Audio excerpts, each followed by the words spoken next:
This is R.J. Rushdoony, Easy Chair number 198, July the 7th, 1989. This evening, Otto Scott and I are going to discuss some of our readings, some books that we think are of interest. And we're doing this because you said you wanted more of this type of Easy Chair. I think I'll start off by dealing with a book just published, The World That Perished, by John C. Whitcomb, which was brought out a little earlier but reprinted not too long ago by Baker Bookhouse. It's about the world that perished with the flood, the biblical flood. And one of the points that Whitcomb makes is that we have a remarkable fact in the formation of fossil beds. We have untold numbers of fossils laid down at a particular level, but no fossilization before or since. And formations have been discovered containing hundreds of billions, not millions, but billions of fossils. And the museums now have over 100 million fossils of 250,000 different species. Well, here are all kinds of fossils, crustaceans, fish, land animals, plants, perfectly preserved. And yet, nothing since or before. Obviously, these fossil beds were created by a particular kind of catastrophe. The fish were swimming and were caught in the process. Mammoths were feeding and were suddenly frozen in their tracks, and so on.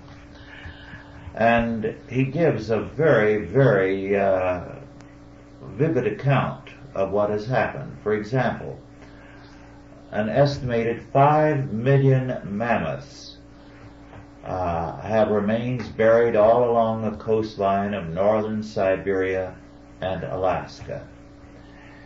And these deposits have been worked for nearly 2 centuries. How could this have happened? How were they frozen instantaneously so that they had buttercups in their mouth one minute and the next moment were in deep freeze? The permafrost in such areas is up to 1,000 feet. People are unwilling to recognize that a catastrophe is responsible for the fossil beds. Then again, one of the things that Dr. Whitcomb calls attention to is the creation of Surtsey Island, which a few years back in 1963 was created by a volcano a few miles south of Iceland. The jagged boulders were such that it was assumed that vast ages would be required to smooth them in terms of established geological thinking. But as he says, quoting the National Geographic magazine of 1973, January, within a matter of months, surging surf ground jagged lava into rounded boulders with a speed that astonished geologists attending Surtsey's birth. Well, this is a delightful book, full of such data, highly readable, and of course I'm very partial to anything that Dr. Whitcomb writes. Let me say also that he calls attention to the advanced knowledge that went into the building of Noah's Ark in its relationship of width to length. He has a good page or more on that. All in all, a very fine book. Otto, what would you like to deal with? Something entirely different, although that sounds fascinating. Two books, really, both of which I believe Dorothy read.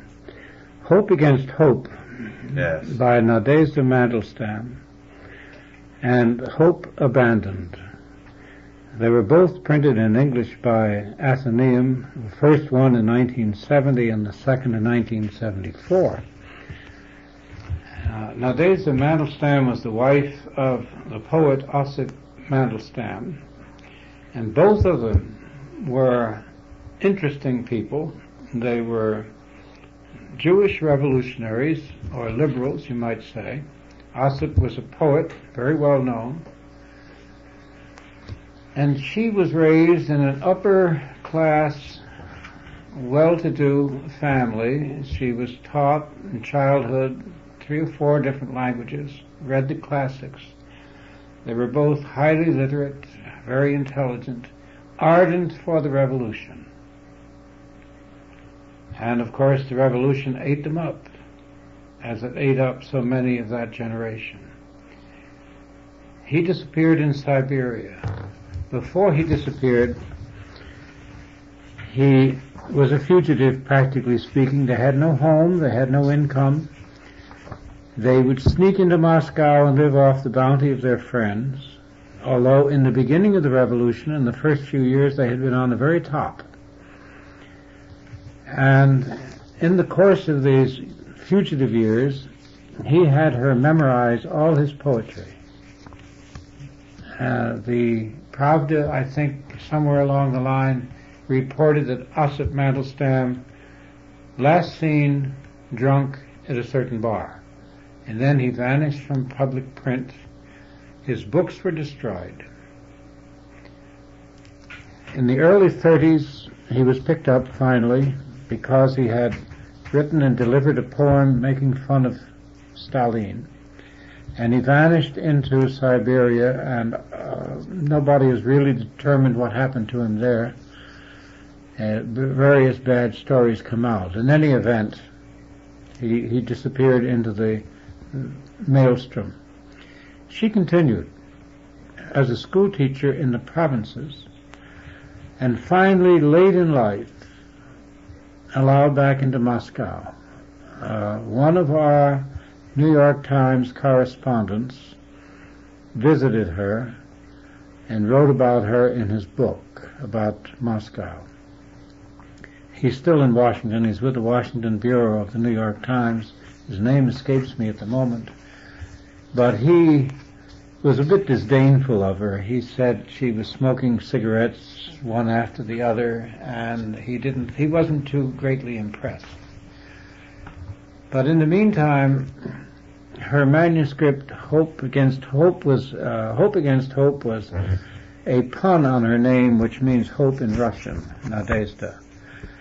And it really was the story of Osip Mandelstam and their 20-odd years together.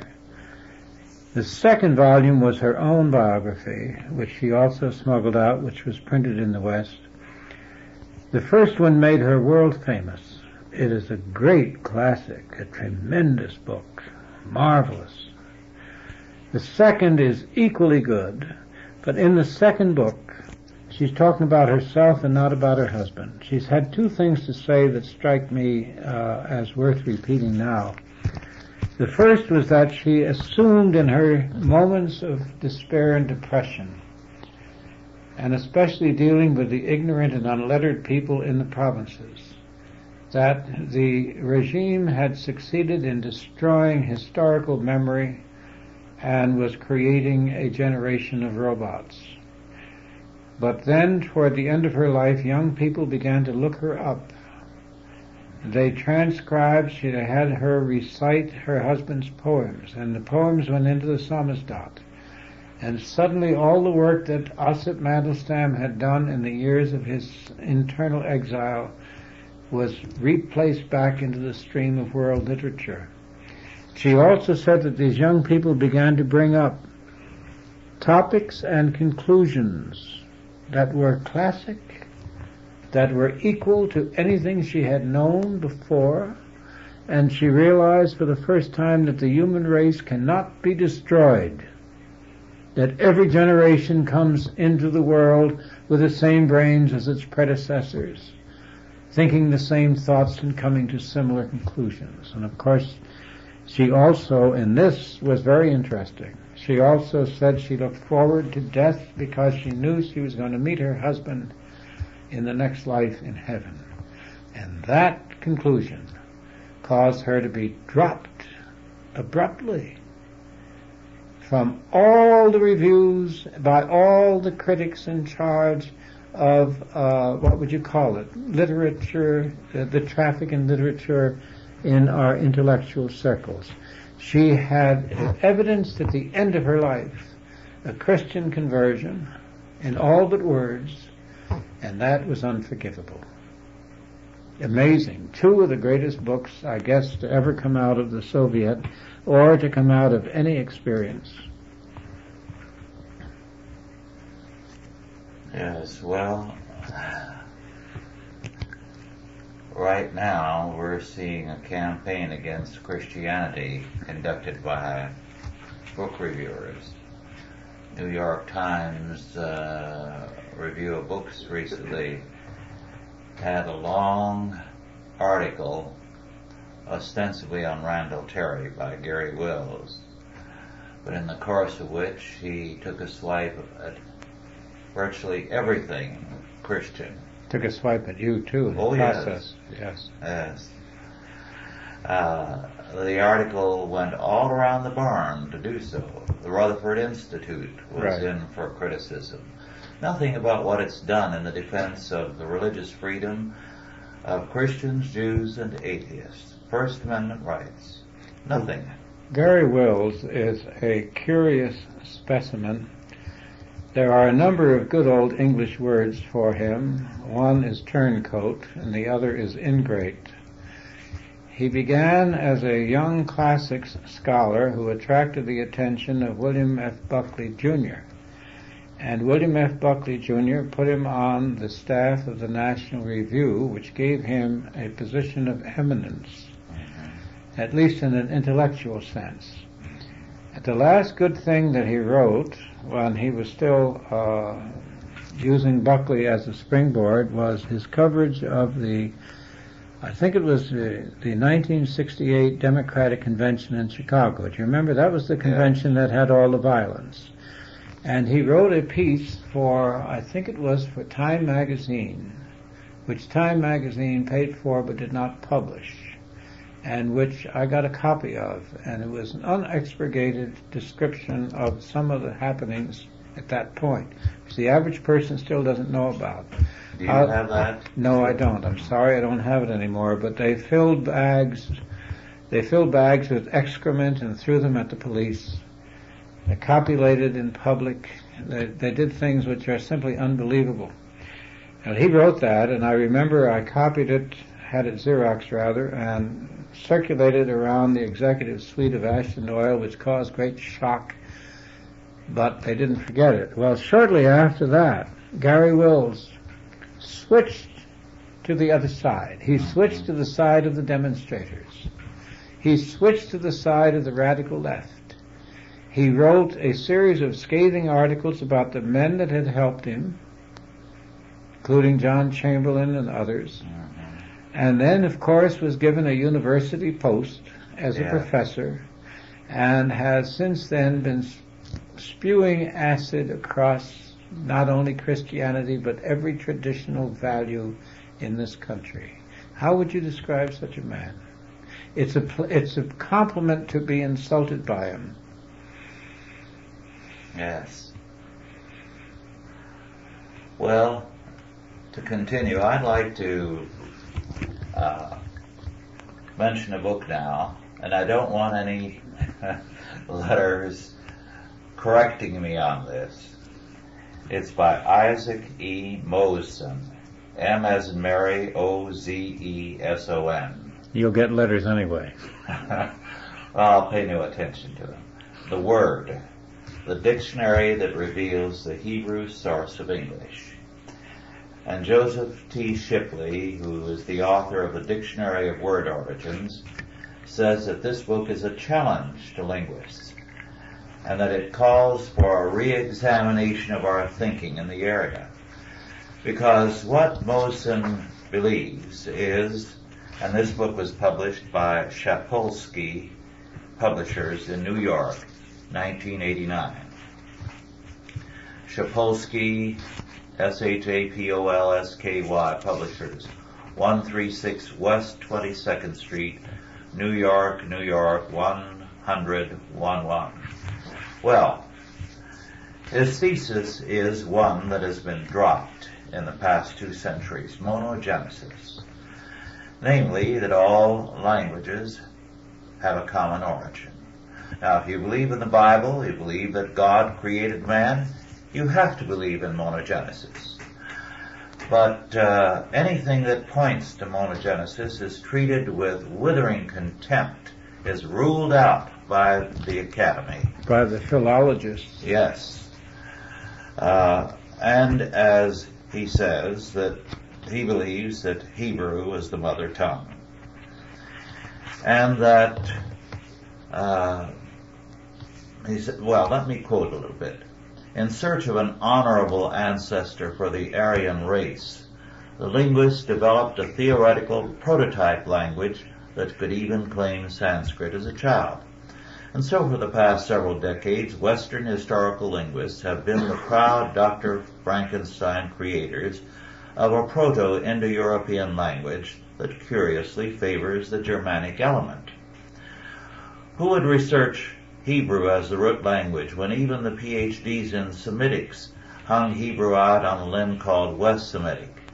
Nobody uncovered a clay tablet of Proto-Semitic, but surely the argument went, Hebrew evolved from older, more cumbersome languages. The de-evolution of words and the ongoing corruption of humankind was simply not considered. The logic was consistent with biblical criticism. Then he goes on to say, Noah Webster's etymologies, discredited for 200 years almost now, were full of English words traced to Shemitic sources. Most significant of all, if a vote in the Continental Congress had gone the other way, America and much of today's world would now be speaking Hebrew. Is that right? Yes, we fail to realize how biblically oriented our American forefathers were. Noah Webster, very much so. Yes, Noah Webster is treated with endless contempt and scorn. Well, look at all the lavish praise upon Dr. Johnson, Samuel Johnson, yes, for his dictionary, which is unusable today. Yes. And the fact that nobody pays attention to Noah Webster's, whose dictionary is better than the one we have now. Yes, very true. Well, one of the things, for example, because the word Babel so obviously goes back to the Hebrew for Babel and the Tower of Babel, one would think obviously that this had to come from the Bible. But the Oxford English Dictionary and others prefer to give Babel an origin unknown designation rather than tell the truth about the fact that it is a Hebrew word. And baby, and so many other words, bad, balsa, ball, bar, bear, and so on. And he says that this dictionary of about 300 some pages is only an introduction to the subject. Very likely so. I can imagine that the philologists are sharpening their sabers right now. Yes. They find such things intolerable because it says something favorable to a biblical perspective. Well, I'm going to take the subject far afield now. There's a book called Boys Together, 1800 to 1864, by the Yale Press, written by John Chandos in 1984. From 1800 to 1864, the author examines the structure and climate of Eton, Winchester, Harrow, and other great English public schools. The boys ran the schools. The professor or the teachers only ran the classroom. The rest of the society, from 1800 to 1864, was totally governed by the senior class. And the author does the unusual thing of being totally unexpurgated version of how they behaved and what they were. The senior class, the upper form, varied. Sometimes it was governed by gamblers, boys that had their own prostitutes in the town, their own mistresses, and others by the ones that were heavy in sports, sometimes homosexual cliques. And the individual boys were portrayed by their nickname and by what happened to them later in life. They became bishops, they became soldiers, bankers, this, that, and the other thing. An amazing book because it's candid and it describes a very difficult experience on the part of the young boys who went there, beginning at, say, the age of 9. They were thrust into, you might say, the boys' world, which became a young man's world by the time they were the upper form. And they were judged to the last inch.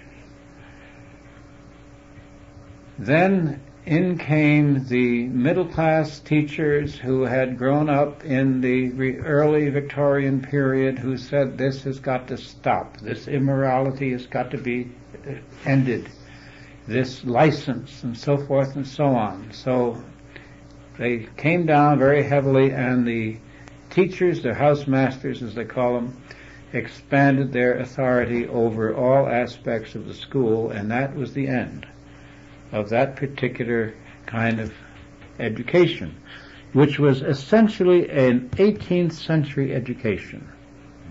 It was a hangover from the 18th century into the 19th century, all the way up to the middle of the century. It stopped. Everything ironed out. Misbehavior was punished, and this and that. The boys no longer held their own courts, their own fights, their own punishments, their own government. And the empire went down because they ceased to make men. It was amazing that all of a sudden they had an entirely new kind of man who came out. And the author said, until then, and up, I suppose, to an extent since, the English public school product could immediately recognize one another, and they could also read other men with unerring instinct, because they'd had the experience of the totally masculine world in all those formative years. And it's one of those books which brings all sorts of thoughts to mind. An interesting work, which, of course, the test of a book, in my estimation, is something that causes you to think after you finish reading it. Mm-hmm. Well, I'm going to deal very briefly with the book, an older book, because of a single point in it. It is by Kenneth B. Murdoch, Literature and Theology in Colonial New England, a Harper book from 1949, which of course is now out of print. But the author makes a very important point that is often forgotten. One of the problems we have today in evangelicalism is over the matter of conversion. Fundamentalism believes in an instantaneous conversion, and if you cannot date the hour and the date and the place of your conversion, you weren't converted. And that's a problem that developed with experimentalism, the scientific outlook. Things had to be visible and physically obvious. It had to be a physical experience. And that's why you had the revivalist type of conversion.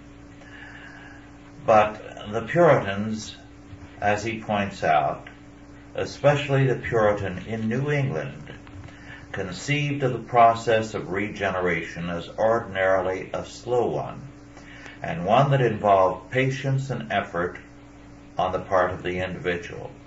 There must be study, a search for advice from the learned and godly, constant striving for righteous conduct, and persistent self-scrutiny.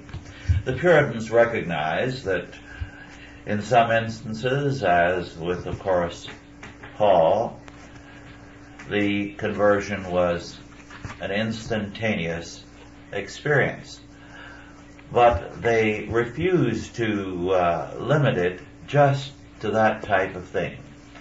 And as a result, they stressed very heavily the fact of education, family training, and of the church as a nurturing society to bring people to the kind of knowledge, self-scrutiny, and experience that would bring about their conversion.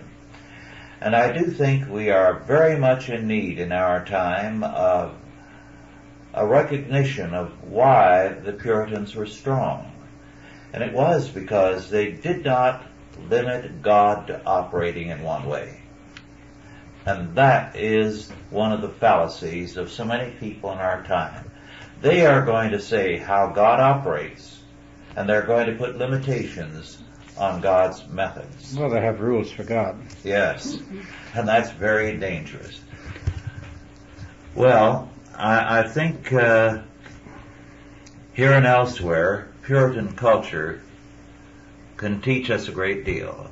I don't agree with everything the Puritans believed, but I do feel we need to restudy Puritanism in terms of things that they contributed to our culture and what it is we could learn from them. Well, in that regard, perhaps more Christians should look at the writings of Perry Miller, yes, who did a great deal to recall the Puritan culture to general attention. Well, you were talking before about the Puritan culture, and that brought to mind a book by Christopher Dawson called The Formation of Christendom. Excellent book. Which is really a marvelous book. Yes. I've given it over the years to several young men and even several older men who didn't have a high regard for the Christian civilization, and it opened their eyes and changed their attitudes, because it brings Christianity from its earliest stages up to the Renaissance, to the edge of the Renaissance, if I remember correctly, and before the Reformation. And this is, of course, a part of our common Christian history, which too many of our people do not understand. The ages of faith which preceded the Puritans should not be buried. No. And should be respected, because hundreds of years are involved in the growth of the faith throughout Europe and the world. And the other book that I think is interesting, but not, of course, on the same level, is Hamlet's Mill by Santillana. Santillana was a professor of scientific history in MIT. This book came out in 1977. And he was approached by a Dutch anthropologist named Van Detchend, a woman, who was studying the Polynesian culture and who could make no sense out of the Polynesian myths.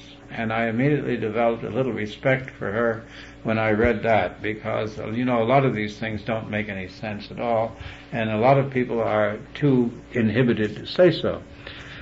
Well, Santillana said to her, why don't you try astronomy as a key?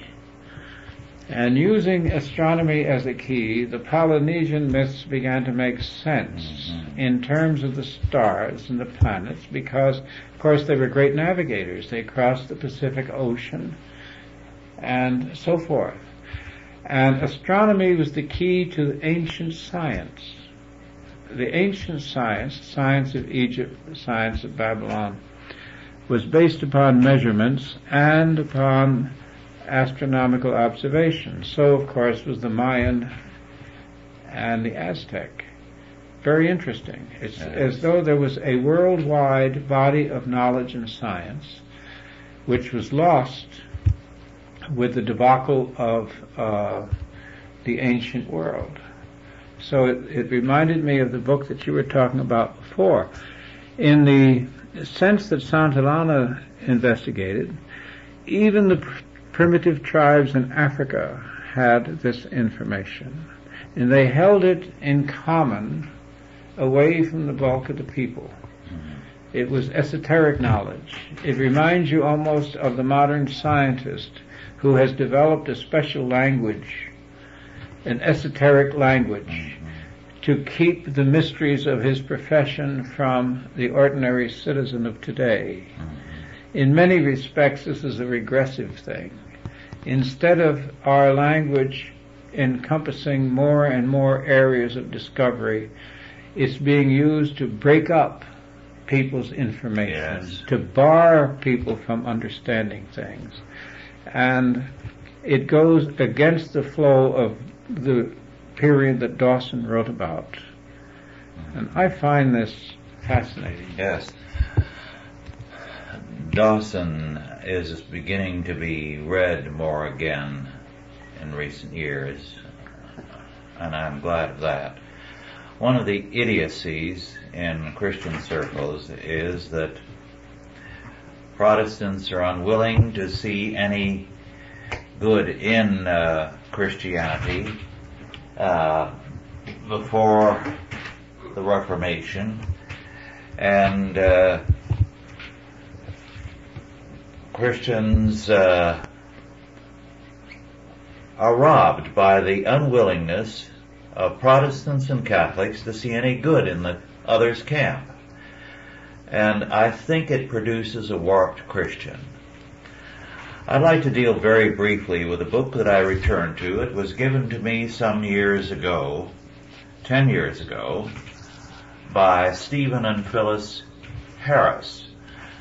And the title of it is Children Are the Revolution, Daycare in Cuba by Marvin Leiner, Leiner, produced by the Viking Press in '74. I think this book is of interest because here was an American teacher who went and spent some time in Cuba in 2 separate trips studying daycare. And his purpose in studying it was to see the future of the United States in terms of the same type of daycare. And he said of the goal of daycare facilities is to get the child early to produce humanistic man. That's like Soviet man updated. Yes. So, the primary goal of the revolution as articulated by Fidel Castro is the creation of the new Cuban man, a fundamentally humanistic, altruistic concept of the human being, which combines classical Marxism, collective consciousness, and the view that people are perfectible beings. In a July 26, 1960 speech, Castro outlined the key points in Cuban communist eschatology, saying, To live in a communist society is to live without selfishness, to live among the people and with the people, as if every one of our fellow citizens were really our dearest brother. The new man will be collectivist, utterly selfless, and ever mindful of his obligations to the revolution and the Communist Party. Until the old man is replaced by the new, the proletarian way of life cannot prevail, and the new society must remain a dream, unquote. He's going to have a long wait. Yes. But we're getting the same thing, the daycare facilities, with the same goal in mind. That's true. That's true. That's interesting because it brings us around to books about leaders of our time. There are two such books that I think are interesting. One was by Robert A. Caro, Random House, 1982, called Lyndon Johnson, The Path to Power.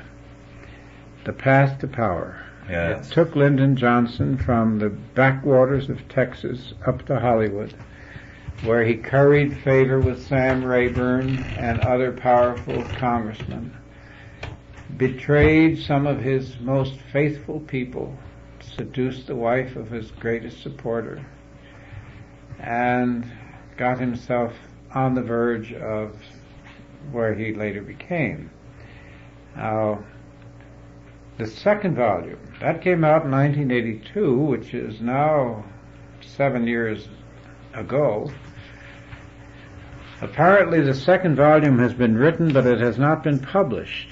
And my feeling is that it has not been published because it would demolish too many people that are still in positions of power.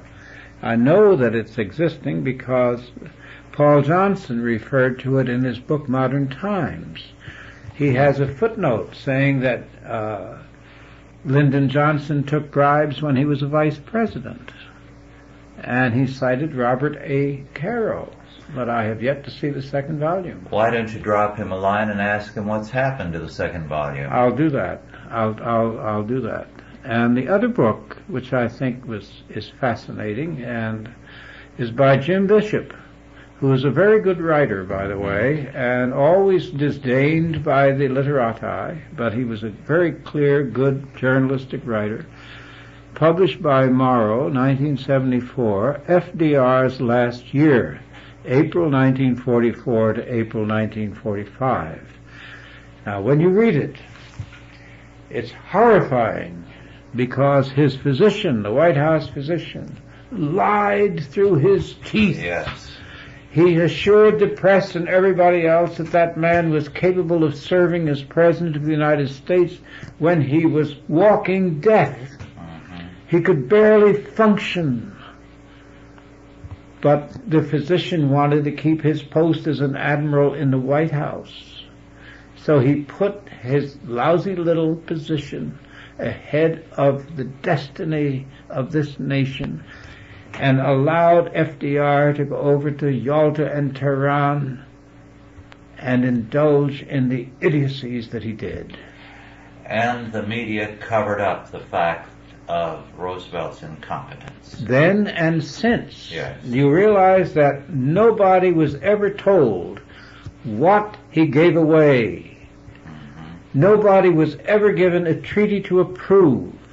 It was simply that Mr. Roosevelt had negotiated and that was that, and no questions were asked by the same Democratic Party that is responsible for sending Oliver North into oblivion. Yes. Astonishing. The idea that the American people are informed is one of the most enduring of illusions. It lasts longer than Santa Claus. And this Jim Bishop did a marvelous job Yes. on that book. Yes. Well, I'd like to deal with a book published just recently, 1988, Suzanne Clark, Blackboard Blackmail, published by Footstool Publications, P.O. Box 161021, Memphis, Tennessee, 38186. Now, this book is of considerable importance because it deals with an actual case. Suzanne Clark wrote or spoke about the facts of contemporary education and the NEA's position. She was promptly sued by the NEA, although what she had done was to research the NEA's own documents to demonstrate what its agenda was. So they took her to court in order to punish anyone for criticizing them. It was a bitter and a costly experience for her. It could have wiped her out, except that Beverly LaHaye and her organization, Concerned Women for America, helped fund Mrs. Clark in her fight.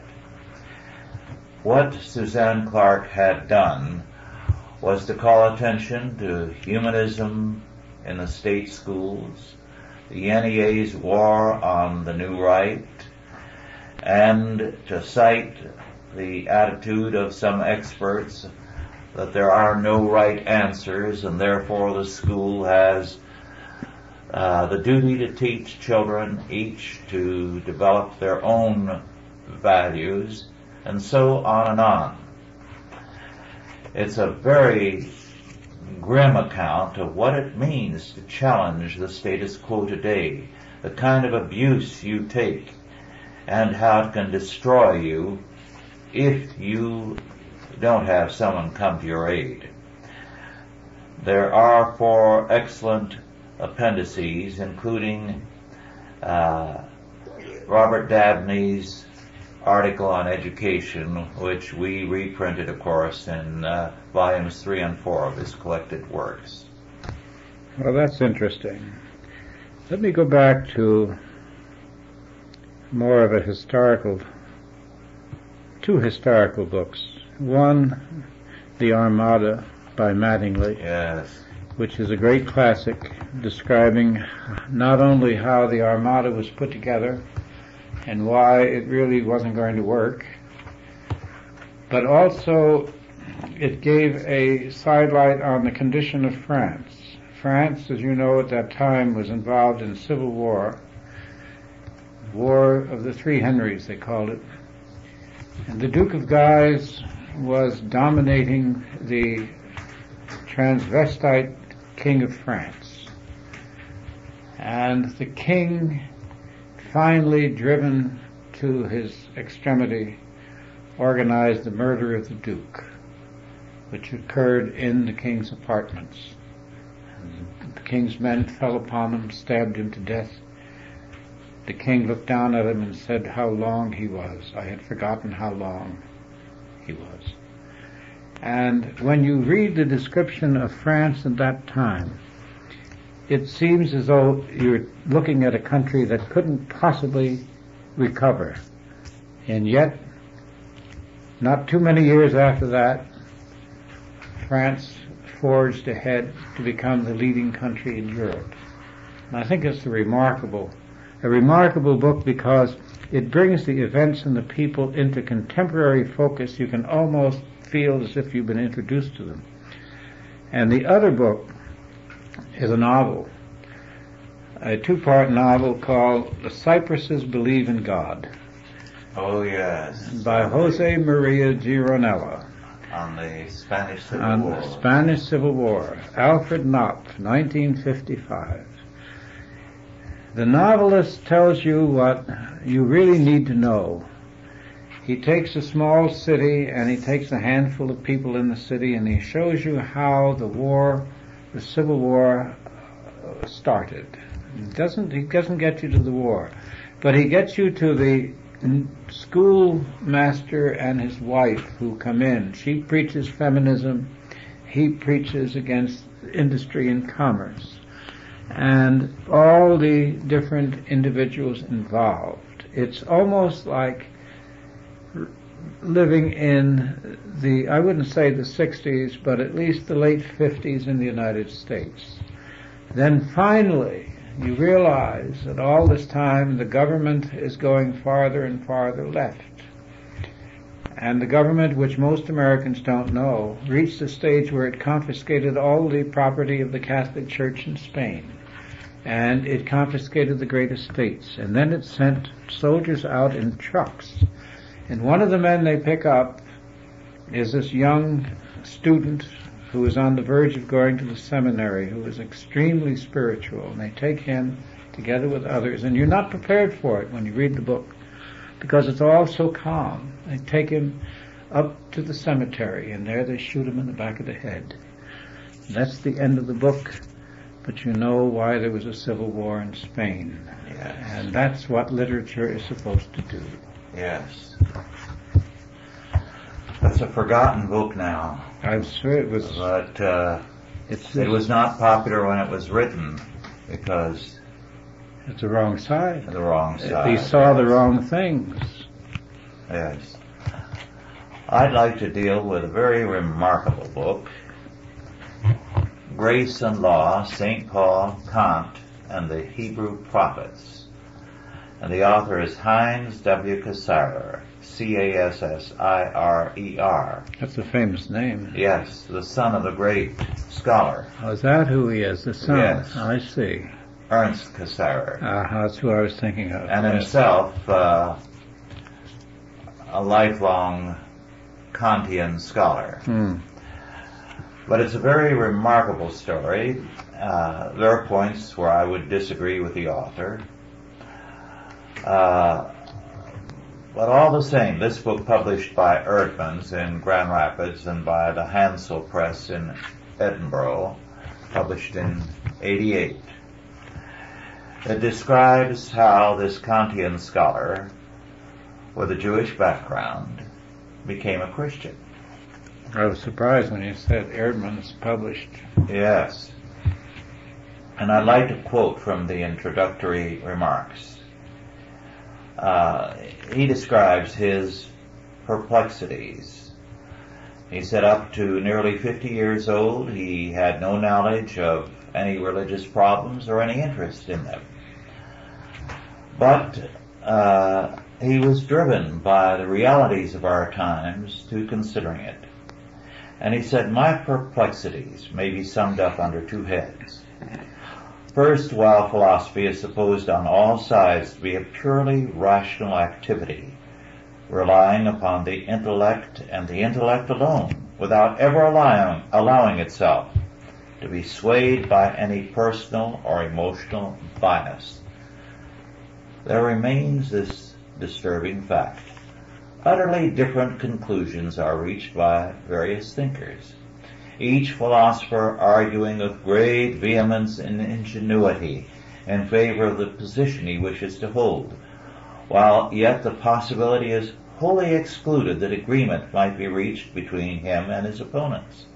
This, of course, raises the crucial problem whether any such thing as a reliable criterion of truth is available within the compass of philosophical thinking at all.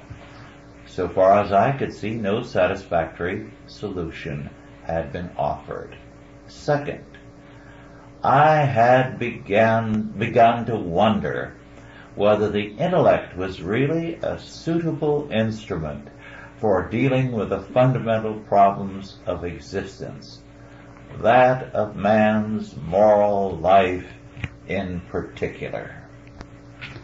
Okay. So he was driven first of all to St. Paul and then to the rest of the New Testament. And with that he went back and read the Old Testament and the prophets and found no contradiction, an essential agreement. And all in all, it's an excellent analysis of Kant. He doesn't turn his back on Kant. He's fully appreciative. And he points out how Kant came to an awareness increasingly of the evil in man. But the one answer he did not want was Christianity. Well, yes, because Christianity, after all, didn't see him as an equal. Yes. That's interesting, because it's obviously a discussion of a man's conversion through his path. I can share something with him. I was about that age too when I began to look. And it leads me to a book which you know, this is well known, but nevertheless I think some of the listeners may find it new. I think it's essential to understanding part of the modern world is Kuhn's Structure of Scientific Revolution. Yes, a great work. It is, because each stage of science assumes that it has reached the truth. Each stage of science assumes that it has reached a conclusion and that no further investigation in that area is necessary.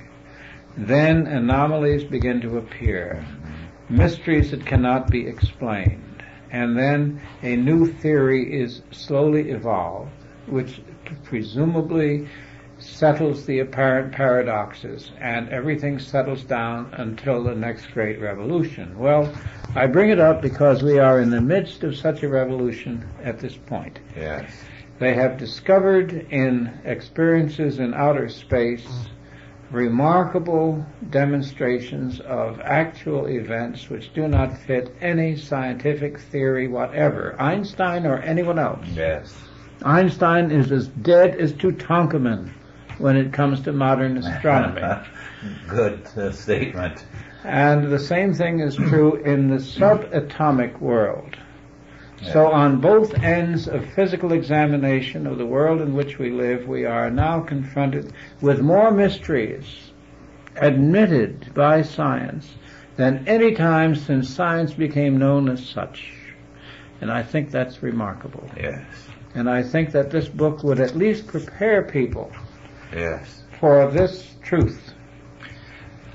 I cannot go into the particulars, but some men are reassessing science by going back to Maxwell and some of his premises. That's interesting. Maxwell was a Christian. Yes. There's a point in Cassirer's book that I think is telling in this context, because he gives a very remarkable appreciation of Kant. In fact, even though he's broken with Kant because of his conversion, it is the finest statement about Kant and an appreciation of him that I have read, because it's accurate. But then he comes to this conclusion. Why then is there no way at all for the Pauline and Kantian to come to terms? The answer is plain enough. So long as one remains within the Kantian orbit, one is committed to the view that giving the principle of divine grace admittance into the moral life of man must have the effect of degrading man and depriving him of his dignity. The worth of man consists, according to Kant, solely in his power of exercising rational choice. Any limitation of his freedom to govern his actions, even though it be one far less extreme than that advocated by St.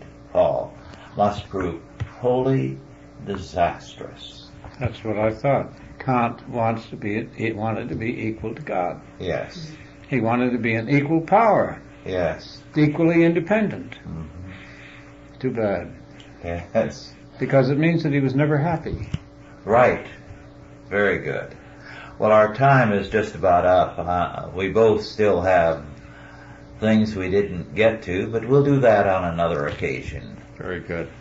Thank you all for listening, and God bless you.